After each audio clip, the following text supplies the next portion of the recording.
Welcome to Ginny's, where East meets West, and a slice of Eastern philosophy becomes a part of Western thinking. I'm your host, Ginny Gong. During the Korean War in the winter of 1950, 16,000 U.S. troops were surrounded and trapped 6-1 by Chinese soldiers in the frozen mountains of North Korea in an area called the Chosin Reservoir.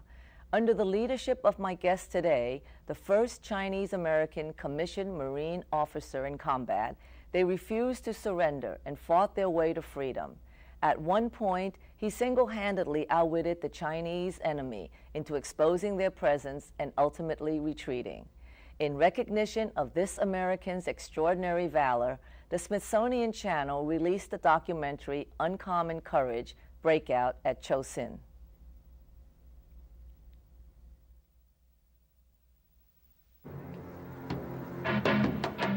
The Korean War, a 3-year conflict in a land difficult to navigate and deadly to defend. One man in this forgotten war would become an unforgettable hero. At a time when few minorities are in command, Lieutenant Chu In Lee would prove that bravery belongs to no single race. In the Korean War's darkest hour, Lieutenant Lee would lead 500 Marines on a grueling night mission to save their fellow soldiers. Join me in welcoming Major Kurt Chu In Lee. Welcome, Kurt. I have to say, I saw a preview of the documentary, and I couldn't have been more proud of you as an American and a Chinese American. So congratulations on this recognition. Well, thank you. Let's set the stage for what happened at Chosin, okay? This was a time when there were very few minorities who were officers, and here you were an officer in combat in the Marines. How did that all happen?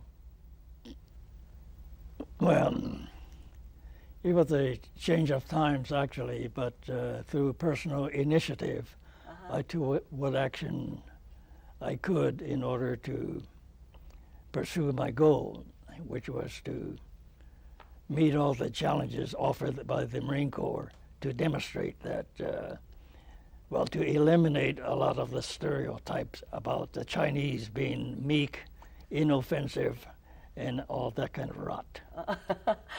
And why the Marines? You could have, signed up for the Army, why Marines? I always seek the best. And the Marine Corps was known as the elite military service, the first to fight, the proud, the few. And to be a member and to overcome challenges there would be a big personal accomplishment. So where did this desire to be in the military come from? Well,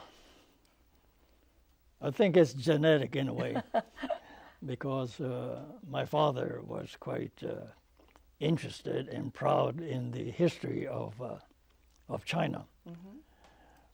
Over 5,000 years, in which a large part of these dynasties were the results of military conquest and revolutions and what have you.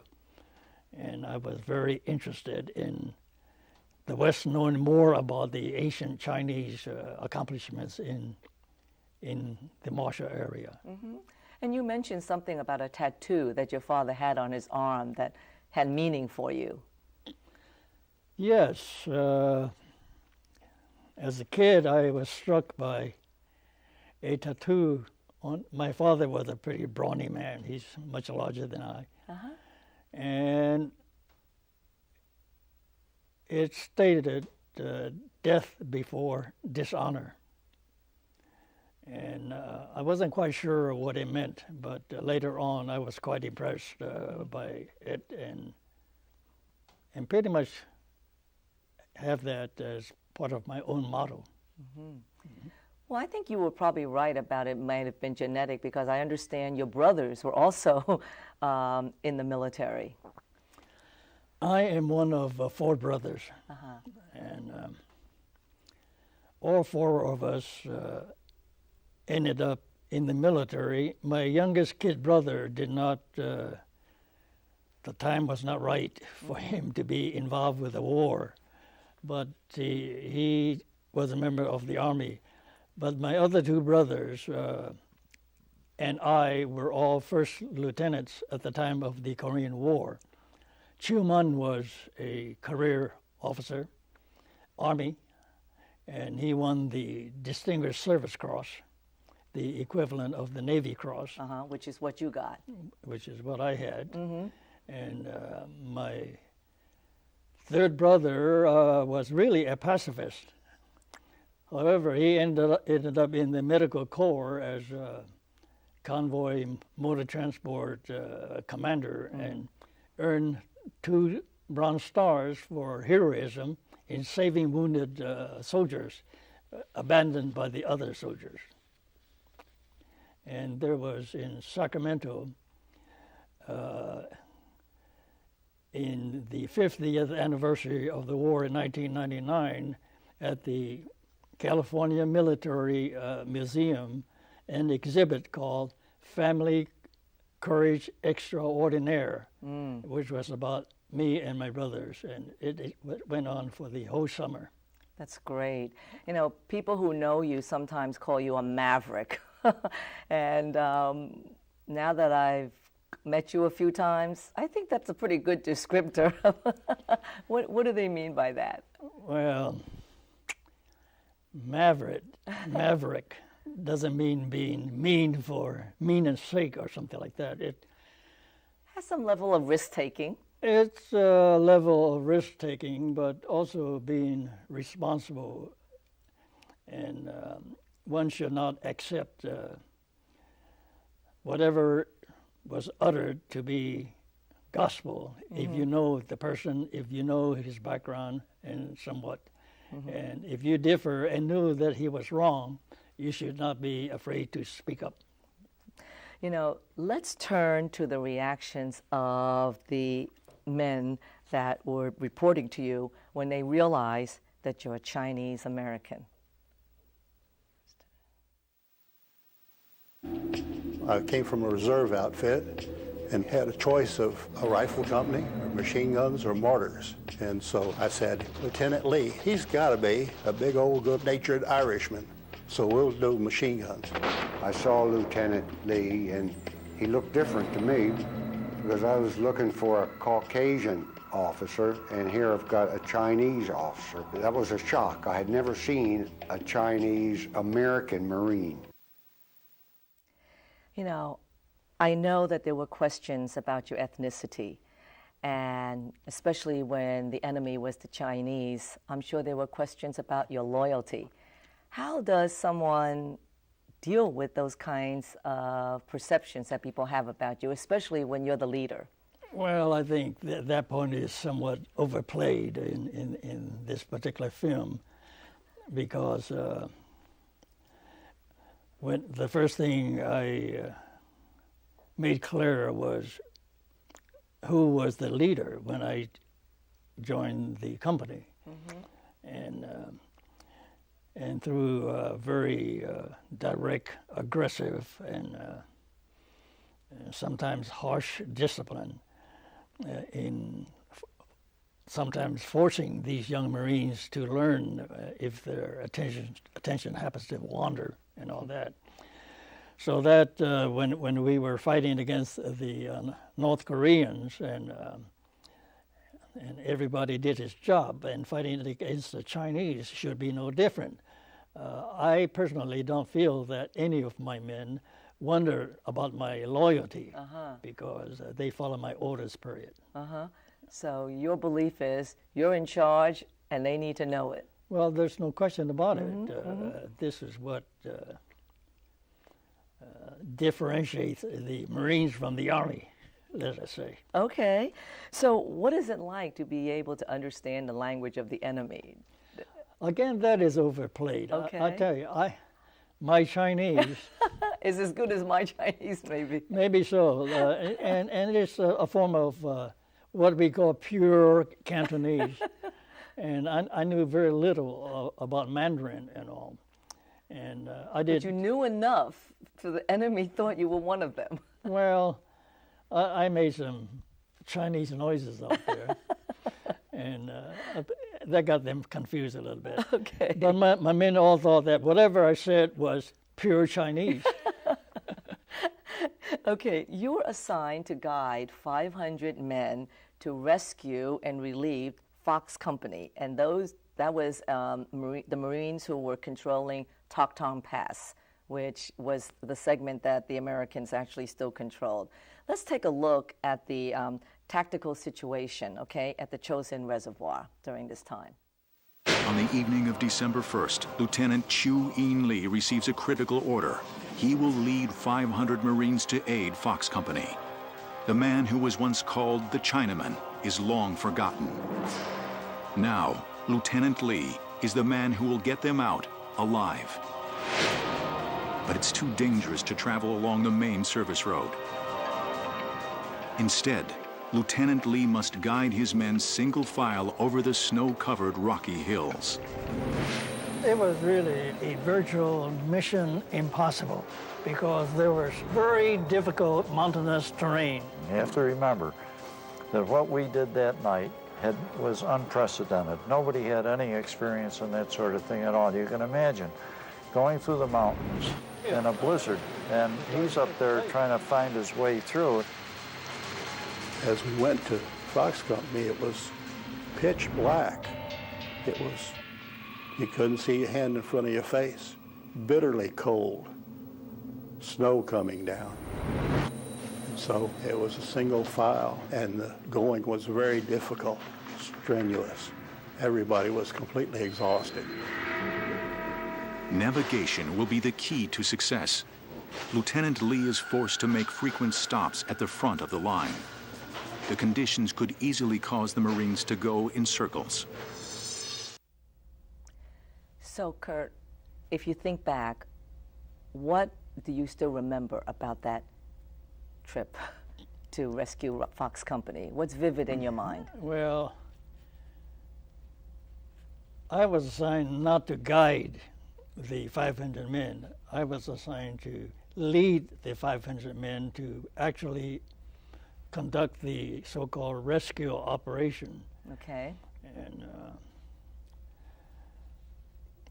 it was a virtually mission impossible because of all the negative factors involved. Such as? Well, the weather was sub-zero, 20 degrees below zero, 45 or 60 degrees with the wind chill factor. Everything was frozen solid. The snow impeded us, the weather. The men at that time were physically exhausted because we had fought all day long just to reach that position for the jump off. And they had to carry packs with double loads of ammunition and rations and all that. And the enemy situation was unknown. And before any attack plan, one should know about the enemy. There was insufficient time for planning. Mm-hmm. And it was nightfall when I got the word that we were going to make this move.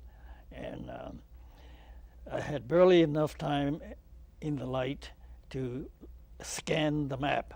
But the map was useless because you cannot see the terrain features. Sure. In which you orient yourself with the map and terrain features. That was impossible.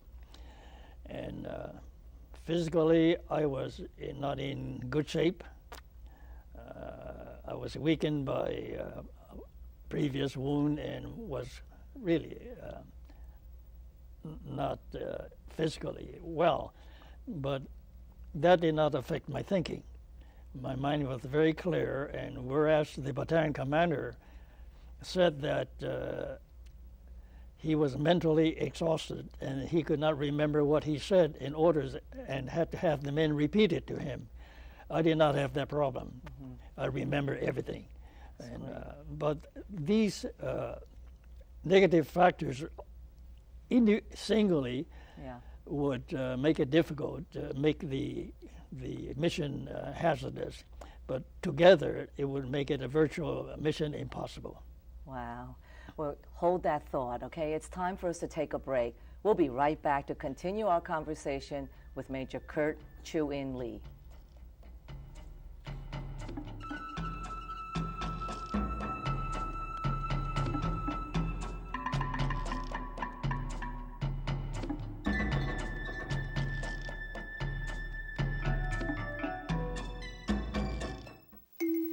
In nature, we see reflections of our children. The tree is the strong one, the ocean rambunctious and untamed. Like our children, each brings something wonderful and unique. They add color, they bring life. And to choose the sky over the water would be like choosing one child over the next. EarthShare, the world's leading environmental groups working together. To learn how you and your employer can help, visit our website. This is the story about a group of kids who volunteered. Doing something nice for someone. We fixed stuff. Did some art projects with the kids. We fixed up his house. We worked in the woods. Cleaned up the park. Did something for the planet. We just did it. No other reason. And you know what? It was great. At first, they didn't know each other. Well, that didn't last long. This guy is really funny. These are my new friends. Are you into it? Call 4-H or check out our website at areyouintoit.com.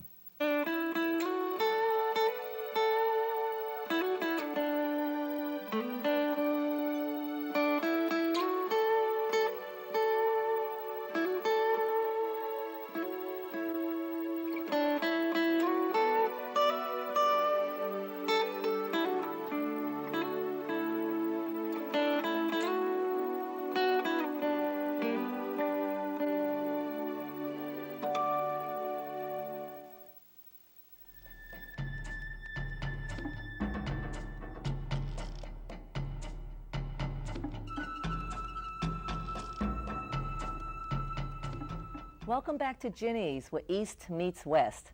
My guest today is Major Kurt Chu-In Lee, whose courage during the Korean War is the subject of the Smithsonian Channel's documentary Uncommon Courage, Breakout at Chosin.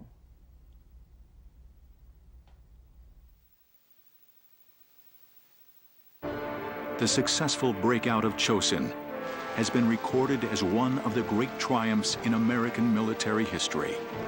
If the Marines and soldiers of 10th Corps had been captured or killed, the first conflict of the Cold War could have taken a disastrous turn for the U.S. It's always hard to know what would have happened in other circumstances. But I can't imagine the United States being able to recover very quickly had this Marine division been destroyed in North Korea.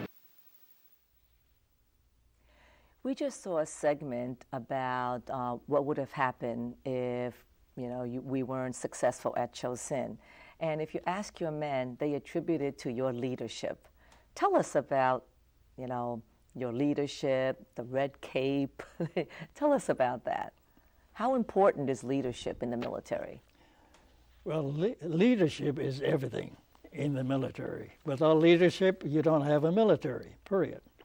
And the distinction of leadership in the Marine Corps is very acute.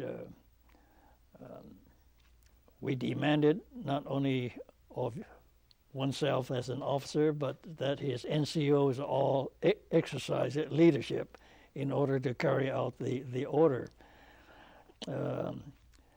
The fact that I wore a so-called red cape is also an exaggeration. You didn't? What we had to distinguish Marine lines, front lines of combat, or small air-ground panels. Each set is of a different color.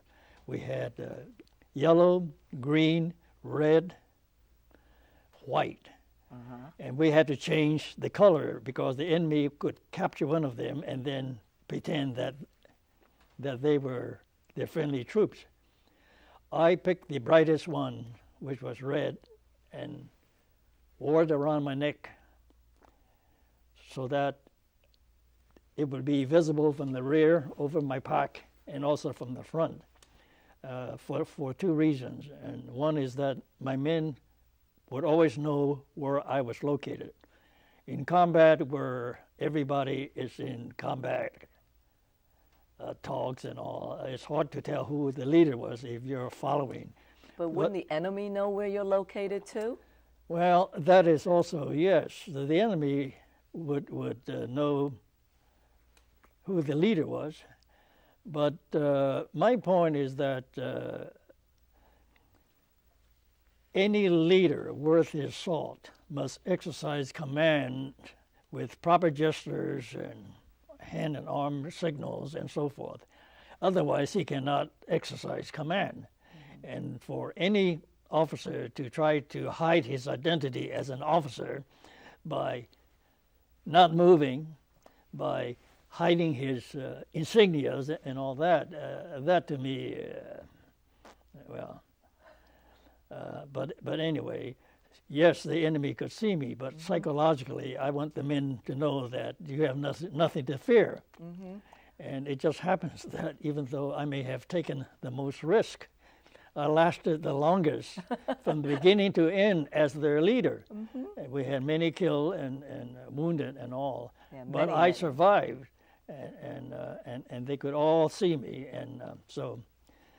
So then let me ask you, where does the fear of being injured, captured, killed, where does the fear come in terms of what you do or don't do, your actions?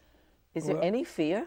Well, speaking personally, I noted in this particular film, one of my men spoke about everybody is afraid, and that something about you either being crazy or you're a liar if you said this.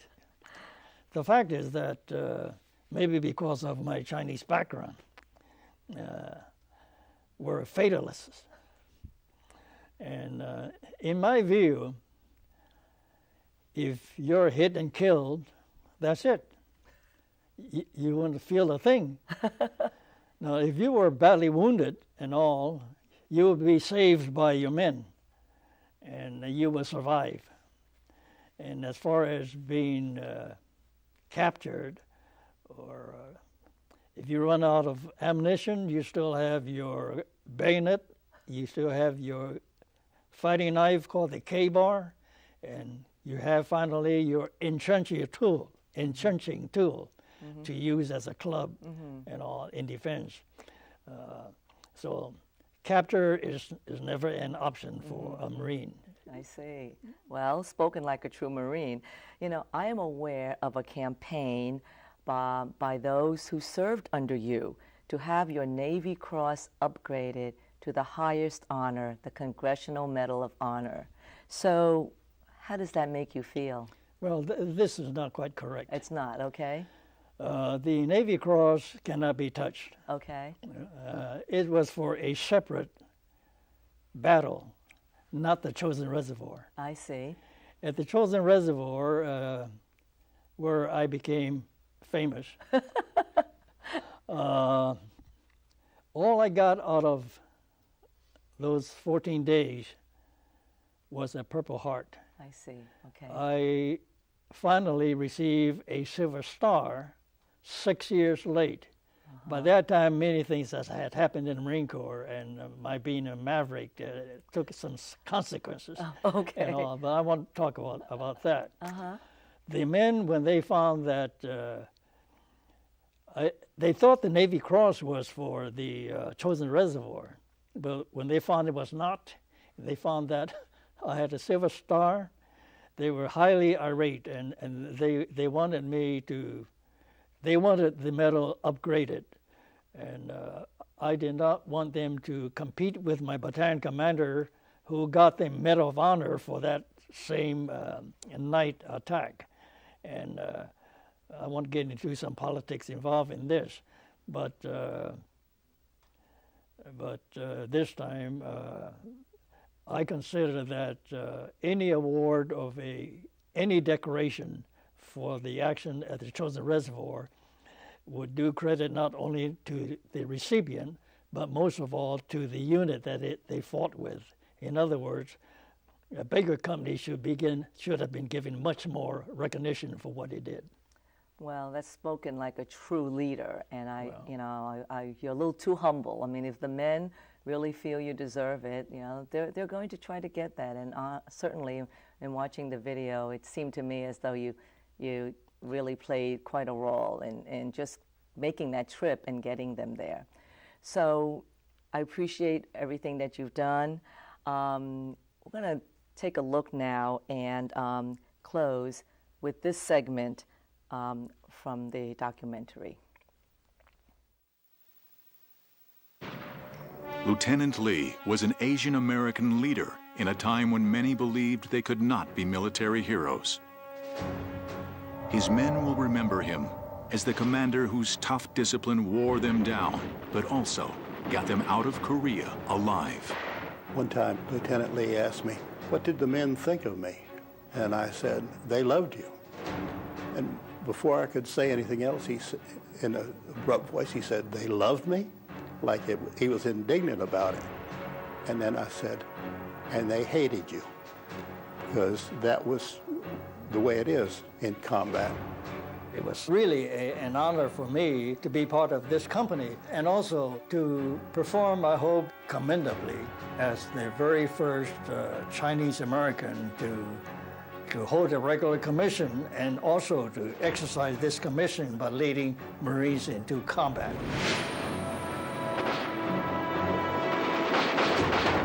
Baker Company was never defeated in any battle against the Chinese, I can assure you that.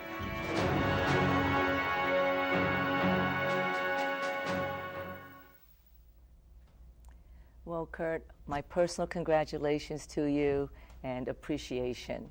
Thank you for sharing some thoughts with us. Thank you. That concludes our program for today. My heartfelt gratitude to Major Kurt Chu-In Lee for his dedicated service to this nation and to the Smithsonian Channel for acknowledging his contributions. Thanks to all of you for being with us. Stay well, and we'll see you next time.